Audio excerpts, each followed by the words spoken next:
Welcome to Bite Size Dental Marketing. Today I have Keith Miller. Keith is the President and Chief Operating Officer for Partnerships for Dentists. Prior to Partnerships for Dentists, Mr. Miller led Legacy ER and Urgent Care and tripled the size of the organization. And before that, that's where I think you started in dental. You were at Dental One and you grew them to over 150 locations. I mean, that's an amazing last couple of jobs. I know now you guys have grown since we've worked together. Man, I would love to hear your origin story of how you got into dental and from Dental One to where you are today. Tell me about the journey. Sure. So I actually started with Aldi Foods out of college. Straight out of college, they had a program that you went right into middle management. So they had a year training program, and then you became a district manager for them. And I did that for a couple of years. I got promoted to a director of operations, and I was responsible for three different states for Ohio, Michigan, and New York. And then in 2000, I lived in Ohio. And in 2000, I moved down to Texas and I started up a company very similar to the Aldi down here. And the sponsor, the wholesale company that sponsored me was actually Kmart's wholesaler. And in 2 years, we opened up 22 grocery stores. It was a beating. We worked very hard. But at that same time, Kmart went bankrupt, and that caused the company was called Fleming to go bankrupt. So I got to see an actual $21 billion company go bankrupt in a matter of days. So Wow. obviously they had no use for in bankruptcy for a brand new 22 store grocery chain. And so I left there and happened to meet up with the CEO of Dental One. And Dental One had just formed in Texas, and they had bought a bunch of practices and put them together, but really didn't have a game plan to organize things and get them strategically on the same platform, and get everyone educated on the business and growing the business. And with my education through Aldi, predominantly on how to manage people and lead people and be able to have good organization and accountability, that we were able to put together a really great team at Dental One. We built it up to, I think it was around 70 practices, and we sold in 2008 to MSD Capital. And then a year later, we did a rather large merger with a company called Dental Care Partners out of Cleveland. And then we became Dental One Partners. So I combined those two companies, and we continued to grow. And that was up until 2015. And I decided to leave there and then go to Legacy ER. Very unique concept, great company. I did that for 2 years, and it just so happens my non-compete was up, and I had an opportunity to meet Dr. Singani, who owns Encore Enterprises, and started up Partnerships for Dentists. And so that was 2017. Since then, we've grown pretty significantly. We're at 35 locations, and our concept is to partner with dentists and help them with their business and help them take some chips off the table from an ownership standpoint, but at the same time, help them relieve them of all the headaches of having to do all of the management of their practice. And so today we have partnerships in our practices. We do about 100 million in revenue, and we still continue to grow. So we're excited about where we are. We're excited about our future, and it's always been an exciting industry to be in. How do you balance the coming into a practice, working with a dentist who's probably owned their own practice for several years or perhaps decades? Uh, what in your mind is the best case scenario of coming in and partnering with someone? You know what? We're very, I guess, hands off in that standpoint that we only get involved in the practice to the levels that the doctor want us to. So obviously we have to all be on the same payroll systems. We have some strategic partners with our vendors that we like to have the economies of scales and use. But when it comes to running the practice, we truly partner with the doctor. And, it's not like we come in and say, this is the way it's going to be done. Truly, it's like, hey, we may see some opportunities. We discuss those with the doctors, and is that something that they recognize and they want to try to improve the practice, or that's something they don't want to do? But it's definitely not top down from that standpoint. It's more of a partnership that we just want it to be a win-win. And when you have actual partners in your practice, they have equity value. And in our business, equity value really is times a multiple. So Mhm. when you help a practice become more productive, or you help them save money, the owners are benefiting from that. And in a lot of cases, significantly, because of the type of the multiples that our companies are worth. So it's really it's a strategic partnership that hopefully that everyone can see a big picture, and hopefully in the long run that the doctor's going to be with us for a long time, and they can see a significant growth in their nest egg and the retirement because of their affiliation with us. Yeah, you've sold to private equity, and I've been part of some things, and it's life changing money, and where your salary tends to go to sustaining the lifestyle and income rises to meet expenses, but those equity and the first bite and the second bite of the apple tend to be potentially add generational wealth sometimes. Yeah, Now, yeah, absolutely. And we like to explain that to doctors that the money that you pay for a practice upfront when you're buying a percentage of equity from the doctor, that's well and good. But truly, the biggest upside is their equity that they own. And over time, that equity can grow significantly, like you mentioned. And not only that, we're a little unique in the fact that we give distributions. So, in some cases, there are companies in our industry that the companies don't always give distributions, that their equity is kind of captured into the company, mhm, and they get to see an upside once the company sells. But obviously, if the company never sells or the company doesn't do well, their money is captured there. right. And in our company, that we do give quarterly distributions, so the doctors are actually pulling a significant amount of money out of the practice on a quarterly basis. So it's a constant and consistent return versus having to maybe hope and pray for 5 years down the road that the company will sell and have a big upside to it. No, now are you? Did we just hit on the two biggest challenges that you are typically faced with doctors and overcoming? Is stay out of my clinical care, and how am I going to cash in this future equity I have in the parent company? Does that tend to be the two biggest challenges that they have to join? I think there's a lot of perceptions and potentially misperceptions Mhm. of what it's like to be with a DSO, and everyone does things a little different.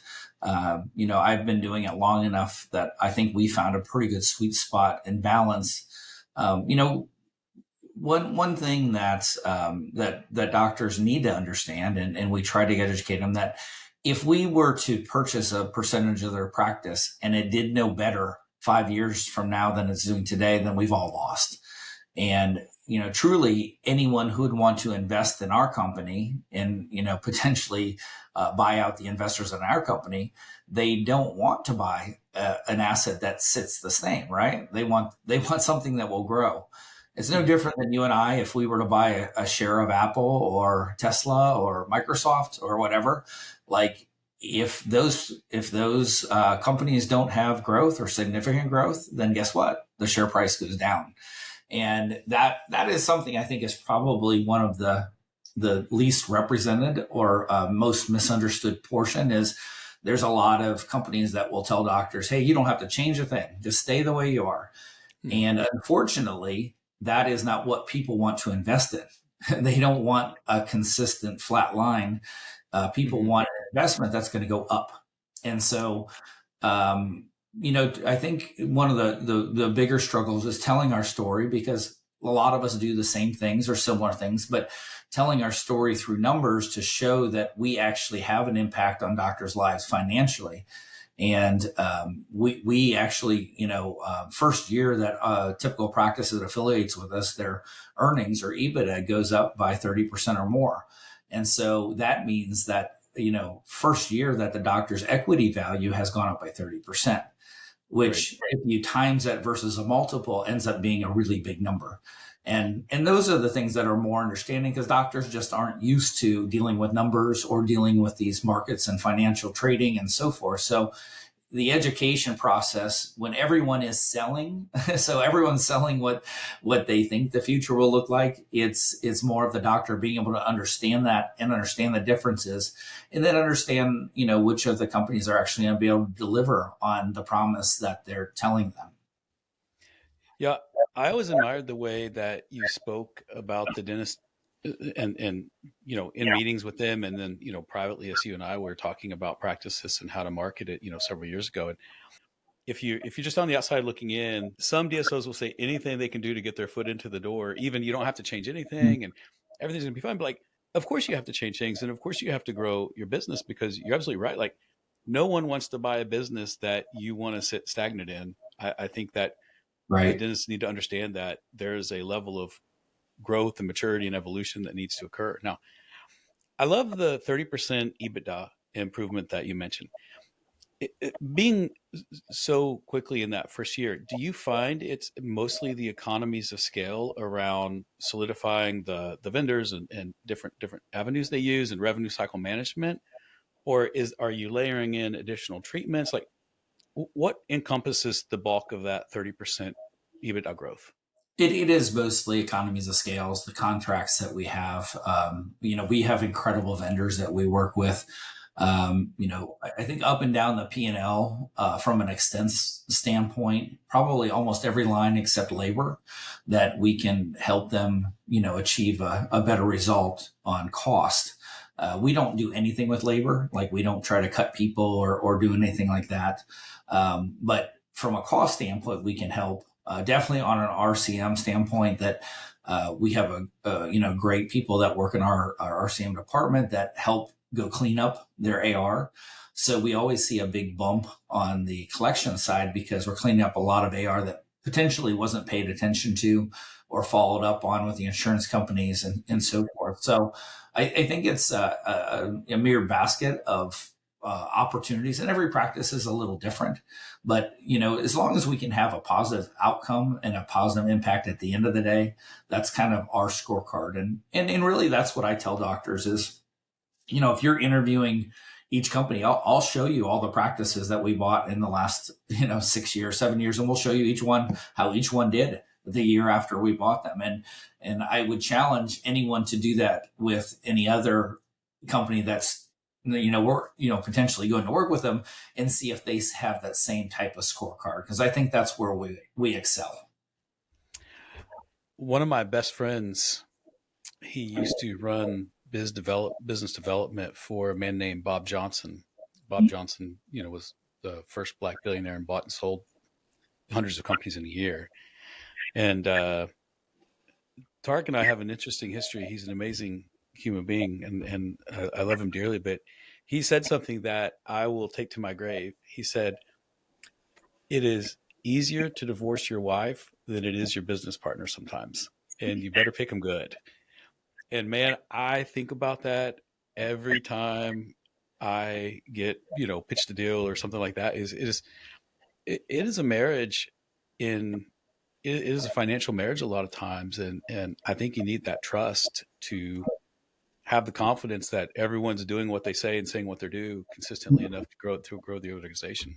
Yeah. I use that analogy all the time, and when I talk to potential doctors and tell them, hey, listen, this is a big commitment, and you Mhm. know, I think doctors at times see the dollar signs of things and say, yeah, I'd love to sell my practice, but I still want every bit of the ownership autonomy that I used to have, and the difference is if you're selling 70% of your practice, there's another investor on the other side of that now, has a little say into what's going on. And in our world, it's very, I guess, partnership oriented. It's not top down, kind of heavy handedness. But it is that balance of saying, hey, I want it all, right? Like I want the money for my practice, but I still want everything to be exactly the same, and I want to be able to do everything the way I used to have. But unfortunately, that when you do get married financially in a partnership in business, that there is another party there that has a bit of a say so in what's going on, and Mhm. I think Mhm. it's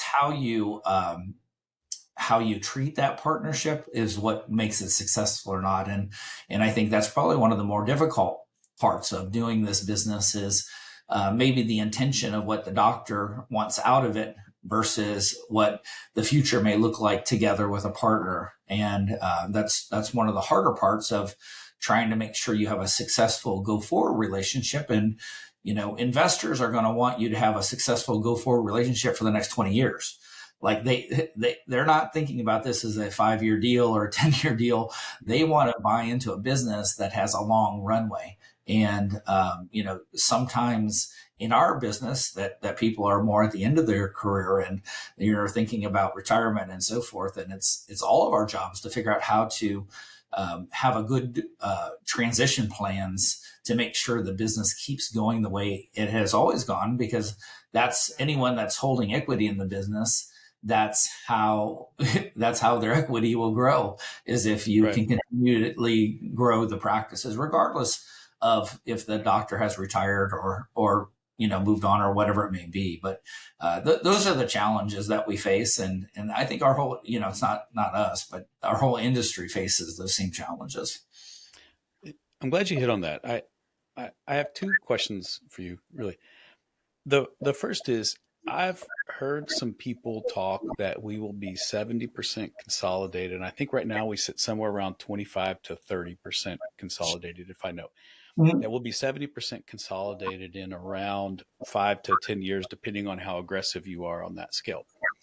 I, I want to get your take on what's happening in the industry, and is that clickbait, or is that a number you believe? And the second one is, how are you integrating associates in as your partner doctors are selling? And again, I know you're building for the longevity of it versus 2 or 3 years. But answer those in any order you want. Those are kind Yeah. of where my head went. So I was at a conference last week, and the number came up 80%.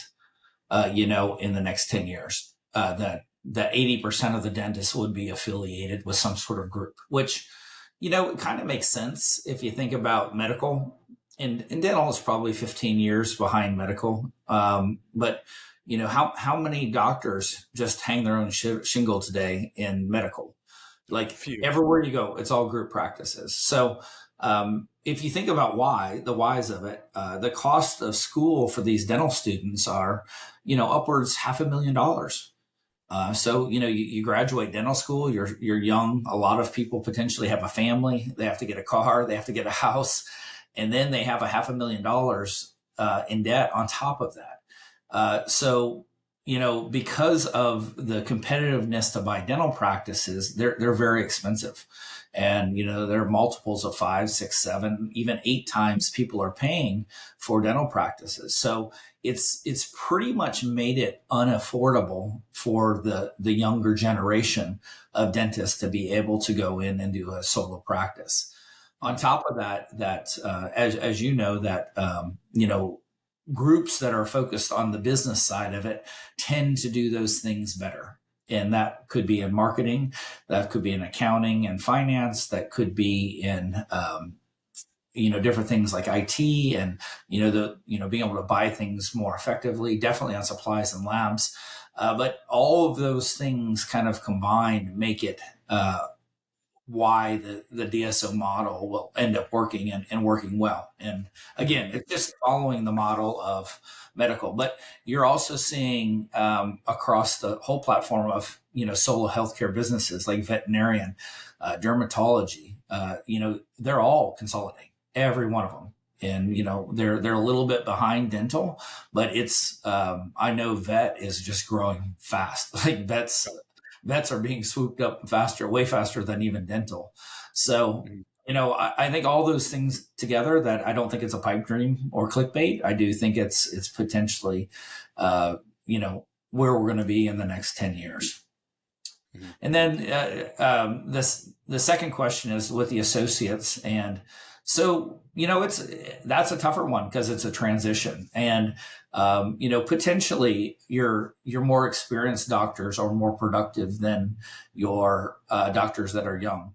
So it's bridging that gap to help fulfill the younger doctors with more education and CE and help them with some of the skills they may not have. And, it comes down to in dentistry, the doctor, being able to see a picture, right? It's, some doctors can look in a mouth and see the whole picture in the mouth and be able to diagnose, for all four quadrants. And some get focused on just one tooth or, a chief complaint from a patient. So it's really helping the doctor with not only seeing the picture, but being able to verbalize to a patient on how to, correct the problems without scaring the patient to death. Mhm. And those are the big things for us is, helping the younger generation of doctors get the tools necessary to be able to be as productive as a doctor that maybe have done it for 30 years. And also looking at some of the newer procedures and things like implants and maybe, invisible braces and things like that that can help, having those in their treatment mix to make sure that they can, help patients with with as much treatment as they possibly can without having to refer it out to a specialist. Oh, I'm glad that you hit on, adjacently CE. How do you handle CE in the partnerships for dentists? I mean, do you have a list of, hey, we love these? Do they get to decide their own? Talk me through a little bit of how you would roll out clear aligners or you would roll out implants into a practice. Yeah, we have true great relationships with our vendors, and anything from endo to implants to invisible braces, our vendors completely support us, and we're getting ready to plan an event in September for implants for our doctors, and there's already 30 doctors that want to attend. So in those things, we actually have in all of our contracts that we'll pay an X amount of CE for our doctors, and in these cases, when we work through our vendors, we try to do it for free, so it doesn't cost the doctor anything but time. So it's truly aligning with the right partners in the industry, be it if it's implants, invisible braces, endo, whatever it may be, that they can help us with those trainings and make it affordable for both us and the doctor.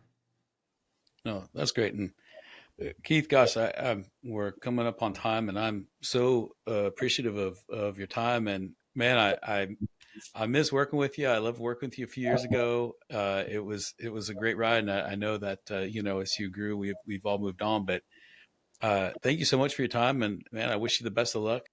Yeah, well, thank you. And yeah, I definitely starting the company. We partnered with you guys from day one, and you really helped us bridge a gap from being infantile till we could get more juvenile and grown up and figure things out. But it was great working with you, and we certainly cherish and appreciate those early years together.